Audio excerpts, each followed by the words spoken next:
सवाल सिर्फ भारत का नहीं है, वैश्विक रूप से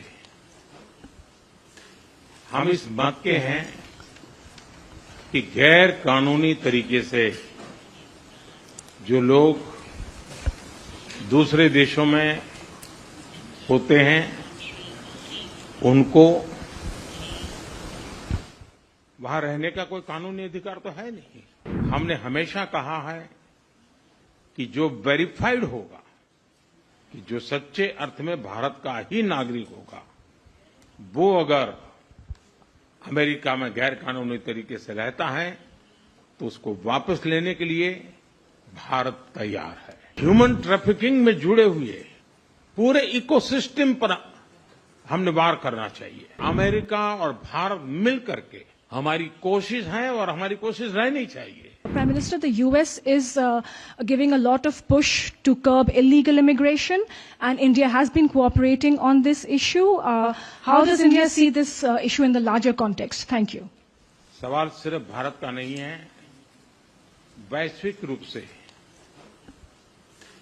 हम इस मत के हैं कि गैर कानूनी तरीके से जो लोग दूसरे देशों में होते हैं उनको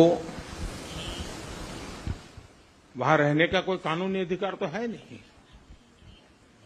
जहां तक भारत और अमेरिका का सवाल है, हमने हमेशा कहा है कि जो वेरीफाइड होगा, कि जो सच्चे अर्थ में भारत का ही नागरिक होगा, वो अगर अमेरिका में गैर कानूनी तरीके से रहता है तो उसको वापस लेने के लिए भारत तैयार है।